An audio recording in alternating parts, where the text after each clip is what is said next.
మమతా గణేష్ ఇందిరమ్మ ఇల్లు గృహప్రవేశం చేయటం జరిగింది. ఈ ఊరికి 38 ఇందిరమ్మ ఇల్లు శాంక్షన్ చేసినాం. దాదాపు మిగతా ఇల్లు కూడా వివిధ స్టేజ్లో కంప్లీట్ కావటానికి సిద్ధంగా ఉన్నాయి. పేదవాడి కలైనటువంటి ఇందిరమ్మ ఇల్లు, ఇందిరమ్మ రాజ్యం వచ్చిన తర్వాత ఆనాడు ఇందిరమ్మ ఇల్లు వచ్చినాయి. గడిచిన 10 సంవత్సరాల్లో ఒక ఇల్లు కూడా రాలేదు. ఇల్లు లేక పేదవాళ్ళంతా బాధపడుతున్నటువంటి పరిస్థితిలో గౌరవ ముఖ్యమంత్రి రేవంత్ రెడ్డి గారు ప్రజాపాలనలో ఇందిరమ్మ ఇండ్లు ఈ ఊరికి 38 ఇవ్వటం జరిగింది. ఒక అద్భుతంగా మమతా గణేష్ వాళ్ళ కళ అయినటువంటి ఇల్లును పూర్తి చేసుకున్నారు. ఈరోజు మా ద్వారా రిబ్బన్ కట్ చేసి వాళ్ళు గృహప్రవేశం చేయటం అనేటువంటిది చాలా సంతోషంగా, ఆనందంగా ఉంది. ఇంకా ఈ నియోజకవర్గంలో 3,500 ఇండ్లు మొదటి విడతగా ఇచ్చినాం. సెకండ్ విడత కూడా మరొక 3,500 ఇండ్లు ప్రభుత్వం వైపు నుంచి 2 నెలల్లో ఇవ్వబోతా ఉన్నాం.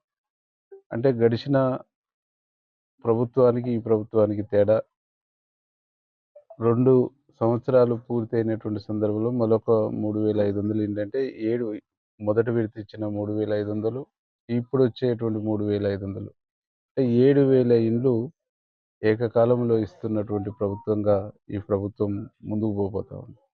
కాబట్టి ఈ నియోజకవర్గంలో ఉన్న ఇల్లు లేని పేదవాళ్ళందరికీ కూడా మీరు భరోసాగా ఉండండి. గౌరవ ముఖ్యమంత్రి రేవంత్ రెడ్డి గారి ప్రభుత్వం ఉంది.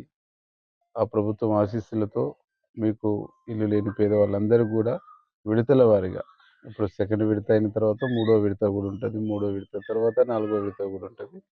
విడతల వారీగా ప్రతి పేదవాడికి ఇల్లు ఇచ్చేటువంటి బాధ్యత మేము తీసుకుంటాం.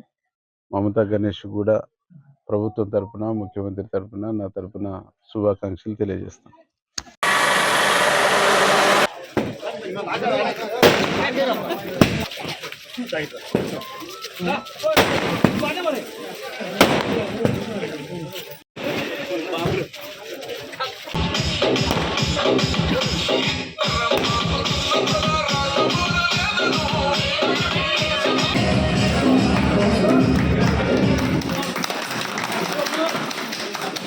ఫ్యామిలీ మెంబర్స్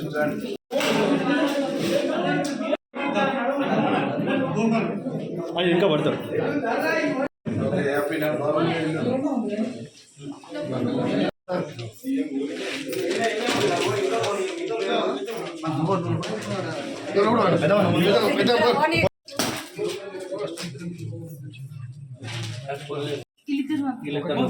పిల్లలు